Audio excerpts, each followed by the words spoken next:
Summary of the lesson the sermon at Benares, Banaras में धर्मोपदेश, जिसके राइटर हैं बेट्टी रेंसा, जिन्होंने गौतम बुद्ध द्वारा दिए गए उपदेश को इस किताब में प्रिंट कर दिया।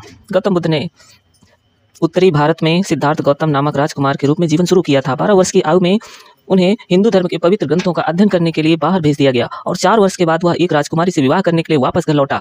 उनको एक पुत्र हुआ और गौतम 10 वर्ष तक राजसी ढंग से रहते रहे। लगभग 25 वर्ष की उम्र में राजकुमार, जिसे अब तक इस संसार में दुखों से बचा कर रखा गया था, वह शिकार खेलने के लिए बाहर गया हुआ था।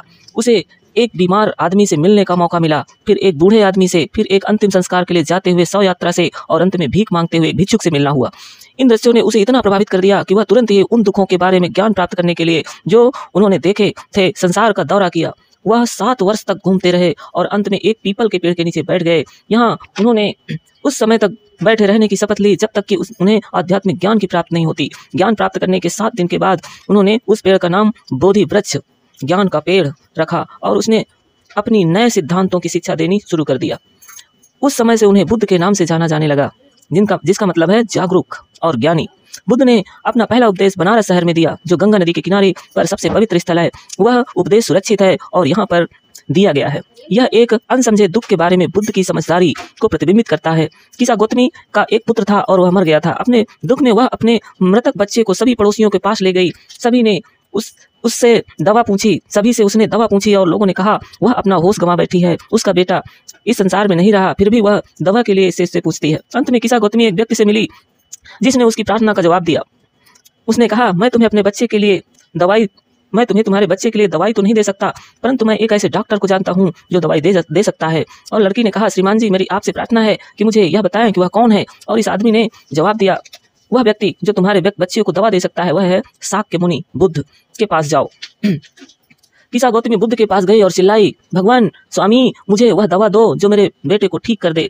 बुद्ध ने जवाब दिया, मुझे एक मुट्ठी भर सरसों के बीज चाहिए। और जब लड़की ने बड़ी प्रसन्नता के साथ इसे लाने का वादा किया तो बुद्ध ने आगे कहा, सरसों के बीज एक ऐसे घर से प्राप्त किए जाने चाहिए जिसने एक बच्चे, पति, माता पिता अथवा मित्र को न खोया हो। बेचारी किसा गौतमी अब घर घर गई और लोगों ने उस पर दया दिखाई और कहा, यहाँ सरसों के दाने, सरसों के बीज हैं, इन्हें ले लो। लेकिन जब उसने पूछा, क्या कोई पुत्र या पुत्री, एक पिता या माता तुम्हारे घर में मरे हैं, वे उसे उत्तर देते, बड़े दुख की बात है कि कुछ जीवित है लेकिन अनेकों मरे हैं। हमें हमारे गहरे दुख की याद मत दिलाओ। और ऐसा कोई घर नहीं था जहाँ किसी परिजन की उसमें मौत न हुई हो। किसा गौतमी थक गई और निराश हो गई और रास्ते में किनारे पर शहर की रोशनी को देखती हुई बैठ गई। वह रोशनी को देखती हुई उसे बार बार जलते हुए और बुझते हुए देख रही थी। अंत में सर्वत्र रात्र के अंधेरे का साम्राज्य हो गया और उसने व्यक्तियों के भाग्य के बारे में विचार किया कि उनके जीवन चमकते हैं। और उसने अपने आप में सोचा, मैं अपने दुख में कितनी स्वार्थी हूँ। मृत्यु तो सभी के लिए सामान्य है, तो भी निराशाओं से भी इस संसार रूपी घाटी में एक रास्ता है जो उसे अमरता की तरफ ले जाता है। जो अपना स्वार्थ त्याग देता है वो अमृत की ओर चला जाता है।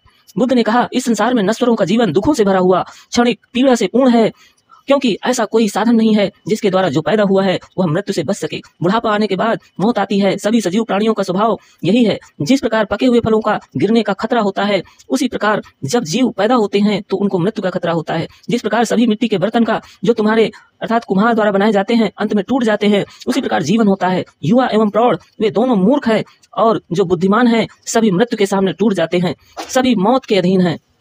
वे लोग जिन पर मौत विजय प्राप्त कर लेती है जीवन से चले जाते हैं। एक पिता अपने पुत्र को नहीं बचा सकता, ना ही भाई अपने बंधु अपने रिश्तेदारों को बचा सकते हैं। ध्यान रखो, जब रिश्तेदार देख रहे होते हैं और गहन विलाप करते रहते हैं, एक एक करके सभी लोग चले जाते हैं, जैसे कि एक बछड़े को कसाई के यहाँ कटने के लिए ले जाया जाता है। इसलिए संसार मृत्यु और पतन से पीड़ित है। इसलिए बुद्धिमान लोग शोक नहीं मनाते, क्योंकि वे संसार के नियम को जानते हैं। रोने और दुख प्रकट करने से किसी को मन की शांति नहीं मिलेगी। इसके विपरीत उसका दर्द और ज्यादा बढ़ जाएगा और उसके शरीर को कष्ट होगा। वह स्वयं को कमजोर और बीमार कर लेगा। लेकिन मरे हुए लोग उसके विलाप से नहीं बचाए जा सकते। वह व्यक्ति जो शांति की तलाश करता है, उसे शोक, शिकायत और दुख के तीर को बाहर निकालना चाहिए। वह व्यक्ति जिसने इस तीर को बाहर निकाल दिया है और शांति प्राप्त करेगा, वह जिसने सभी दुखों को जीत लिया है, दुखों से मुक्त हो जाएगा और धन्य होगा। तो फ्रेंड्स, तो स्टूडेंट्स, फिर मिलते हैं नेक्स्ट वीडियो में। तब तक के लिए बाय बाय।